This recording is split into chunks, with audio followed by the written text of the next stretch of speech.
hablando de, bueno, sabemos que estamos en un mundo muy globalizado con la democratización del contenido que permite prácticamente que cualquier persona en cualquier rincón del mundo pueda escuchar lo que yo estoy haciendo. Y eso puede prestarse para ciertas fechorías. ¡Fechorías! ¡Fechorías! Sí, lo que llaman... Cuando una persona es muy pilla y se quiere salir con la suya. No, pero hablando del tema del copyright o los derechos de autor, cuando faltamos a esto tiene sus consecuencias. Para eso estamos con Manuel Mirabal, quien es especialista en este tema, quien además tiene mucho contenido en sus redes sociales sobre esto y sobre temas musicales. Y bueno, bienvenido a La Tisana nuevamente, a esta casa, que es tu casa. Bienvenido. No, bueno, muchísimas gracias por la bienvenida. Aparte hoy, casualmente, Día Mundial del Derecho de Autor. Totalmente. Qué interesante, ¿no? Y hablar de esto que, como decía Alejandro, son temas tan controversiales, ¿no? Y sobre todo porque involucran muchas veces a nuestros artistas favoritos y quedamos indignados porque son las canciones que para nosotros pueden ser consideradas himnos y de repente que tú digas, ¿no? Que tal persona ha copiado, es una cosa que uno queda impactado. Sí, a ver, con el tema de las copias, yo creo que una cosa que uno tiene que tener, Sony, Warner, Universal, no ocurre, en realidad ocurre con mayor frecuencia de la que uno cree. Y muchas veces no es culpa de los artistas, sino de los equipos de trabajo que están vinculados a ellos, que les dicen, mira, esta es la canción, o de repente contrataron a una persona que es quien realizó el tema, como bueno, ha ocurrido recientemente con algunos casos. Sí, que además, como lo decimos, siempre también se escuchan las comparaciones. Por ejemplo, yo quiero poner sobre la mesa el caso de la canción Contigo de Karol G y cómo hubo una ola de críticas sobre ella porque la canción es muy parecida, de hecho, a Bleeding Love de Leona Lewis. Entonces, fíjate que, ¿por qué no ocurre el plagio acá? Porque creo que ella tenía, de hecho, la autorización. Ella licenció, de hecho, yo analicé el caso y salí muy satisfecho porque normalmente cuando hago los análisis no siempre hay un final feliz y aquí hubo un final muy feliz porque realmente Karol G hizo un licenciamiento, su equipo de trabajo, de hecho la canción no es compuesta por Leona Lewis, es interpretada por ella, pero los compositores, dentro de los cuales destaca uno de los de One Republic, licenciaron el tema con Karol G y de hecho hasta ellos mismos comentaron en aprobación y todo el mundo está feliz y todo el mundo está cobrando regalías. Todo el mundo está ganando dinero ahí. Es decir, Karol G pagó lo que hay que pagar a la gente para poder utilizar los derechos de esa canción, que es el caso correcto como debería aplicarse, ¿no? en todo momento, ¿no? Durante este proceso. Sí, aquí no podemos aplicar la de la Miss de que es mejor pedir perdón que pedir permiso. Siempre es mejor pedir permiso porque si no puede ocurrir como le pasó a Bad Bunny, que de repente hubiese gestionado una licencia de forma previa con los samples que utilizó en Zafaera y no hubiese cambiado el esquema de negociación porque, por ejemplo, tenemos a personalidades como Jowell, de Jowell y Randy, que fue uno de los productores y él tenía el 20% de la canción y pasó a tener el 1%. Increíble. Ese 20% en ese momento significaba alrededor de unos $500,000. Pasaron a ser 20. Imagínense que él se haya comprado una casa, se haya metido en un crédito justamente proyectando las regalías de la canción y bueno, de repente le cae esta sorpresa. ¿Qué? O sea, ya va, es que yo estoy pensando en la cantidad de casos que tienen que existir y que de repente no sabemos los conceptos, porque yo pudiese entender que acá con lo de Karol G y con este tipo de canciones en los que se tiene la licenciatura, yo siento que hay que conceptualizar. Por ejemplo, estamos hablando y que de hecho celebramos el Día del Derecho de Autor, pero también entiendo que está la licenciatura, hay también regalías y también existe esto como de puedes cantarla y no pasa nada, como pasó en algún momento también con One Direction y una canción en la que simplemente era el track de One Republic, de una canción de One Republic y la gente dijeron, bueno, fenomenal porque nos encanta Harry Styles.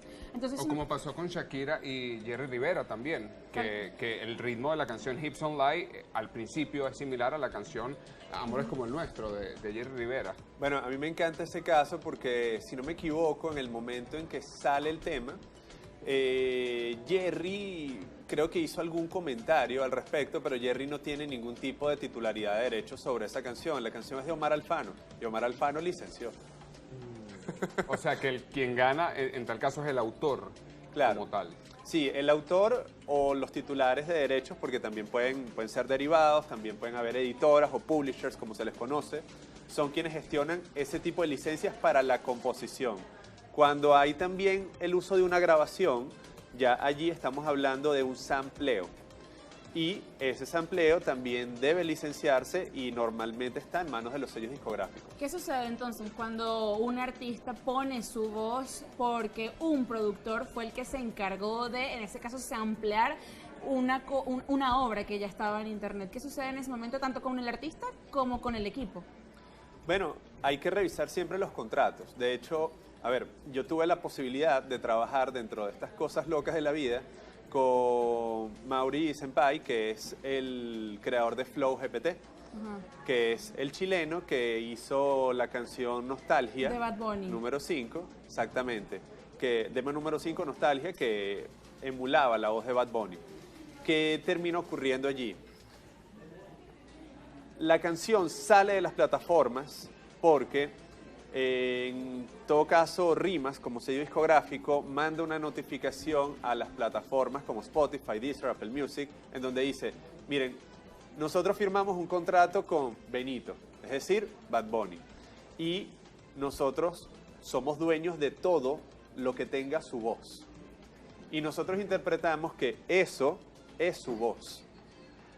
¿Qué ocurre? No era su voz, era la voz de Mau modificada. con un filtro de inteligencia artificial para emular. Ahí viene la pregunta. ¿Cómo hiciste ese filtro? ¿Utilizaste material con la voz de Bad Bunny para alimentar esa base de datos? Claro.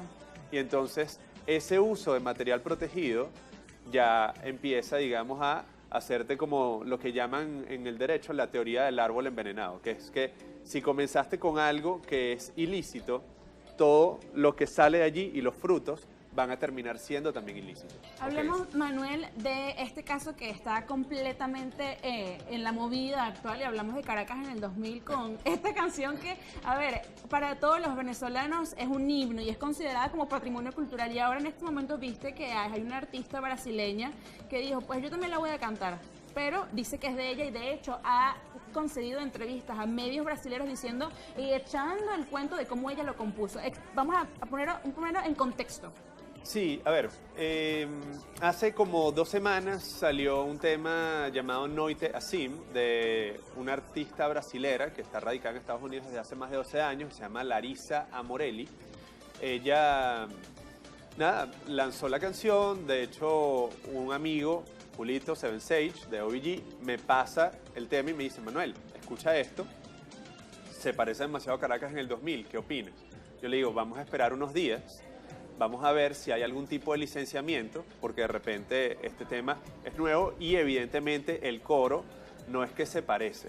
Es que, como diría el Prieto, eso se llama plagio. Totalmente.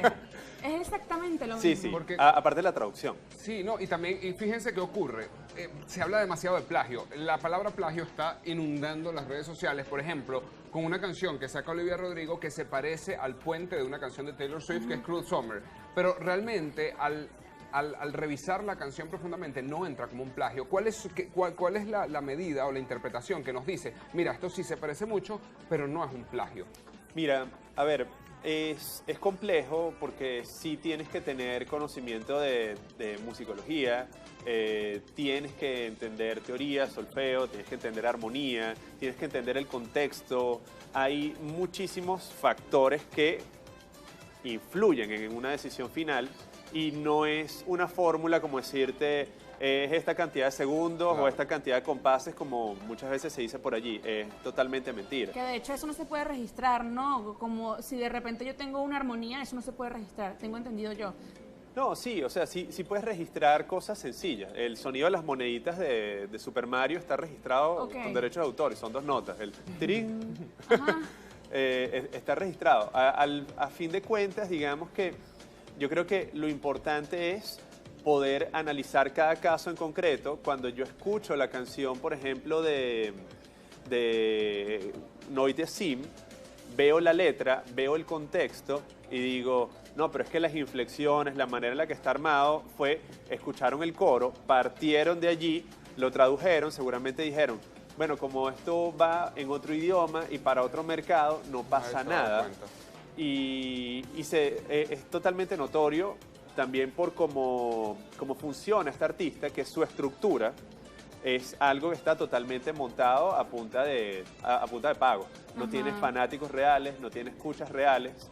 Y es lamentable porque yo siento que ella es víctima de su propia estructura. Total. O sea, a fin de cuentas, ella quiso... Ahora canceló todos los comentarios, cualquier tipo de comentario. Claro, con Venezuela no se meten. Bueno, yo creo que es una buena manera, de hecho, de celebrar el Día del Derecho de Autor con un experto, Manuel Mirabal, quien conoce a profundidad del tema, quien nos puede orientar incluso sobre esto y podemos hablar, Y a quien pudimos podemos hablar, contratar. bueno, y pudimos hablar de los casos más específicos, como el de una pepa de sol. Con Y la la ventana ventana abierta. abierta. Manuel, tus redes sociales, por favor. Miren, estamos en redes sociales como @mirabalpim, así estamos en Instagram, TikTok y nada, hay sorpresitas por allí. Ah, Oh. qué bien, a Oh. mantenerse conectados en esas redes sociales. Yo quiero Claro que saber. sí, claro que sí, lo sabremos. Manuel, un placer que nos hayas acompañado en La Tisana, bienvenido siempre. No, gracias a ustedes y te voy a hacer el análisis de lo de Olivia Rodrigo. Ah, muy bien, eso voy a estar pendiente para que además